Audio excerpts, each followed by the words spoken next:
So చెప్పండి brother, like ఏపీలో ఇప్పుడు ఉన్నటువంటి ఎన్డీఏ గవర్నమెంట్ ఎలా ఉంది? ఇప్పుడు ఎన్డీఏ గవర్నమెంట్ ఇప్పుడు స్టార్ట్ అయింది కాబట్టి ఇప్పుడే చెప్పలేము. కాకపోతే 2 మిస్టేకులు చేశారు. ఒకటి ఇసుక పాలసీ ఉంది కదా, శాండ్ పాలసీ, అది ఫ్రీ శాండ్ అని చెప్పారు. ఫ్రీ శాండ్ అని చెప్పేసి లోడింగ్కి ఏమని చెప్పారు, 1350 అంత అమౌంట్ చెప్పారు. యాక్చువల్గా 1 టన్నుకి లోడింగ్ చేయాలంటే మహా అయితే 500 అవుతుంది. అది నెగిటివ్ ఎలాగవుతుంది కానీ ఉన్న వాస్తవమే, కానీ జనాలకు ఎలా రీచ్ అవుతుందంటే అది ఏదో స్కామ్ చేశారు మనల్ని, అంటే మోసం చేశారు. అదేదో 1350 ఇసుక శాండ్గా అని చెప్పేసి లోడింగ్ ఫ్రీ అంటే ఓకే, శాండ్ కాస్ట్ కదా తక్కువకి వచ్చింది అనుకుంటారు. శాండ్ అంత కాస్ట్ మేము ఫ్రీగా ఇస్తున్నాం, కానీ లోడింగ్ మాత్రం 500 దాన్ని అంతే 1400 అంటే అలాగ అమ్మడం అనేది ఎలాగ ఉంటుందంటే ఇప్పుడు అది నెగిటివ్ రీచ్ అయింది. ఇప్పుడు ఎలాగ ఉందంటే ఎదువరికైనా ఫిజికల్ కాంటాక్ట్ అవ్వాలి, అంటే ఒక నెగిటివిటీ స్ప్రెడ్ చేయాలంటే ఒక ప్రతిపక్ష నాయకుడు వచ్చి నేను రీచ్ అవ్వాలంటే అదొక ఖర్చుతో కూడుకున్నది. ఇప్పుడు ఏంటంటే ప్రతి ఒక్కరికి మొబైల్ ఉంది, సోషల్ మీడియా ఉండడం వల్ల ఏమైందంటే ఇప్పుడు జగన్ అభిమానులు ఉన్నారనుకోండి, వన్స్ వాళ్ళ సోషల్ మీడియాలో ఒక రీల్ చేస్తే ఇలా బేసిక్ స్ట్రక్చర్తో వదులుతారనమాట. అంటే యాక్చువల్గా ఇలాగుంది, సో అప్పుడు ఎలాగ ఇచ్చారు అంటే అప్పుడు ఇప్పుడు అనేస్తే అది వీళ్ళు రీచ్ కొడదాం అంటాడు. వాట్సాప్లో కానీ ఇన్స్టాగ్రామ్లో కానీ వీడికున్న ఇప్పుడు దాకున్న ఇదంతా వేస్తారు. మళ్ళీ ఫ్రీ బైస్ ఏం చెప్పారు, ప్రతి ఒక్కరికి వస్తాయి అనే 5000 ఫ్రీ బైస్ అంటే ఉచిత పథకాలు 15,000 వస్తాయి, అంటే ఆడపిల్లలు ఉంటే 18,000 వస్తాయి అలాగని చెప్పారు కదా. అలాగని చెప్తే ఏమైందంటే ఇప్పటి వరకు రాలేదు ఇంకా. అదొకటి. మళ్ళీ రెండోది అంటే వాళ్ళు ఏం చెప్పారు, ఇంకా రావడం లేటు మీకు వస్తాయని చెప్పారు. కానీ వాస్తవ పరిస్థితులు తీసుకునే వాళ్ళకి కూడా తెలుసు. అంటే ఇప్పుడు ఉన్న సిచ్యువేషన్ వల్ల ఓటేసింది ఎందుకు, స్టేట్ అనేది బాగా అప్పుల పాలైపోయింది అన్నోడు మారాలి ఓకే, కానీ మళ్ళీ వాడే మళ్ళీ పాయింట్అవుట్ చేస్తాడు నాకు ఎందుకు ఇవ్వలేదు. జనాల ఆలోచన ఎలాగ ఉందంటే వాడి వాస్తవం మొత్తం తెలుసు, కానీ ఇప్పుడు అదే ఇది అదే వచ్చి మీ ఇలా ఉంది అప్పుల పరిస్థితి అయిపోయింది, ఆ రోజు నేను అది ఏదో చేద్దాం అనుకుంటున్నా కానీ అవ్వట్లేదని చెప్పినా కానీ ఎప్పుడైతే ప్రతిపక్ష నాయకుడు మళ్ళీ సోషల్ మీడియాలో టార్గెట్ చేస్తూ ఉన్నప్పుడు 1-2 సార్లు కాకపోయినా 2-3 సార్లు కానీ 4వ సారి అయినా వీడికి ఎప్పుడో 10,000 అవసరం వచ్చింది అనుకోండి, ఇదే పథకం కనుక ఉంటే నాకు ఆ 15,000 వచ్చాయి, నాకు ఇది బాధ ఉండేది కాదుగా అని ఆ రోజు మాత్రమైనా లొంగుతాడు అనమాట.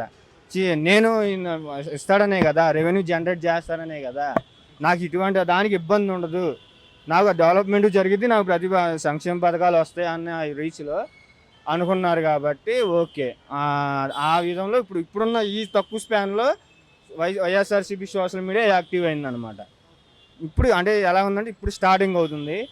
ఎప్పుడైతే ఇసుక పాలసీ అనేది ప్రస్తుతానికి చిన్నదే అనుకుంటున్నా, కానీ అది ఎంత దూరం వెళ్తుంది అనేది చెప్పలేము. ఓకే.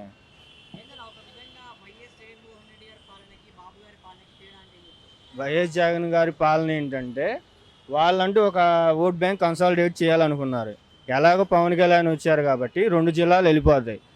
అమరావతి విషయంలో మనం ఎంత డెవలప్ చేసినా కానీ ఒక అమరావతి డెవలప్ చేయటం అంటే లిటరల్గా జగన్మోహన్ రెడ్డి ఓడించుకోవడమే. ఎలాగంటే మా ఊరే సిఆర్డిఏలో ఉంది, అమరావతి పరిధిలో ఉంటుంది. యాక్చువల్గా 30 lakhs ఉన్న మా పొలాలు 1,20,00,000 రూపాయలు వెళ్ళినాయి అన్నమాట. ఆ స్పాన్లో ప్రతి ఒక్కళ్ళు ఏంటి, ఇప్పుడు బాబు గారు రావాలని ప్రతి ఒక్కళ్ళు ఒక 10 లక్షలు పోతే ఏమైంది ఎలక్షన్ ఖర్చుకి, నాకు 1,00,00,000 రూపాయలు వస్తున్నప్పుడు 10 లక్షలు పోతే ఏమైంది. అలాగా ఒక నార్మల్ రైతులే అలాగ అనుకున్నప్పుడు భూస్వాములు ఎలాగ అనుకుంటారు అంటే భారీగా ఉన్న వాళ్ళు ఏంటంటే ఒక ఎమ్మెల్యేకి కూడా ఖర్చు పెట్టుకునేంత జనరల్ పీపుల్ ఉంటారు అప్పుడు. ఎందుకంటే నీడు వాళ్ళదే కాదు, అప్పుడు అక్కడున్న ల్యాండ్ ఎవరిదైతే ఉందో ప్రాపర్టీస్ ఉందో రియల్ ఎస్టేట్ ఎవరైనా ఉన్నారో ప్రతి ఒక్కళ్ళు అక్కడ అలాగనే వర్క్ చేశారు ఇప్పటి వరకు. ఈ 2024 కోసం ఎక్కువ కష్టపడిన వాళ్ళే.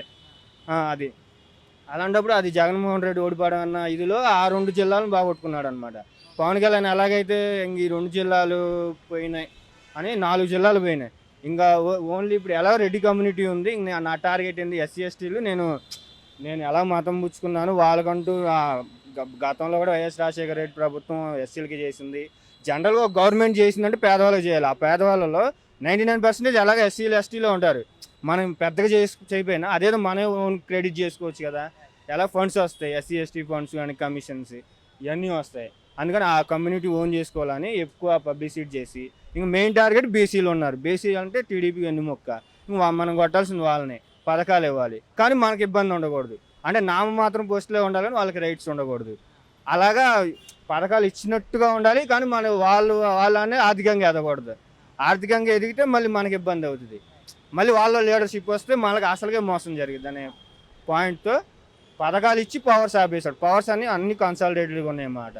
ఒక జిల్లాకు వచ్చేసి ఒక మామూలుగా మా జిల్లాలో పేరుని నానికి కొడాలి నానికి ఉంటాయి. మిగతా ఎమ్మెల్యేలు కూడా ఒక ఎమ్మెల్యే చెప్తే ఒక ఎస్ఏ ఎస్ఏ నాకు సంబంధం లేదు, ఇంకా పెద్దోళ్ళు చెప్పాలి, మినిస్టర్ లెవెల్లో చెప్పాలనే దాకా వెళ్ళింది ఆ గవర్నమెంట్లో.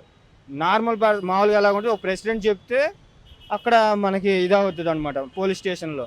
సరే సార్ ఏదో చిన్న పిల్లవాడు తెలియకో చేసిందే ఈ ఒకసారికి వదిలేయండి అని అక్కడి నుంచి only minister to minister minimum అప్పటికి అవుతుందో లేదో తెలియదు. అలాగా అంటే పవర్స్ అన్ని కేంద్రీకృతం చేసుకోవడం వల్ల జగన్మోహన్ రెడ్డి ఓడిపోయిండు. ఇప్పుడు ఓట్ల జనాలకైతే అంత ఈవెన్ ఆ పథకాలు తీసుకున్న వాళ్ళు ఓట్లు వేస్తారనే స్ట్రాటజీ ఉంది. కానీ వాళ్ళు అయిపోవడానికి ఏది బూత్ లెవెల్లో లీడర్ ఉండాలి, ఒకడు నడిపించేవాడు. అదే బూత్ లెవెల్లో రిగ్గింగ్ చేసుకుంటే నువ్వు 100 ఓట్లు చేసుకోగలిగినావు 3/6 ఇచ్చి. కానీ లానున్న ఏజెంట్లు కనుక రిగ్గింగ్ చేసుకుంటే 200-300 ఓట్లు వెళ్తాయి. ఒక్కడే 300 ఓట్లు జాడగొడతాడు. ఒక్క నాయకుడు అనేవాడు సైలెంట్ అయిపోతే ఆటోమేటిక్గా వాళ్ళు వేసినా కానీ ఎవరికి చెప్పాలి సమస్య? వెళ్ళి జగన్మోహన్ రెడ్డి చెప్పలేరు కదా. జగన్మోహన్ రెడ్డి నా వల్లే గెలిచిందా అండి, నా వల్లే అంటే అసలు అది ఎప్పుడు అసంభవం. అది లోకల్ గ్రామ స్థాయి లెవెల్ నుంచి క్యాడర్ బిల్డ్ అయితేనే అందరు కలిసికట్టి పనిచేస్తేనే ఒక విజయం వచ్చింది అనమాట.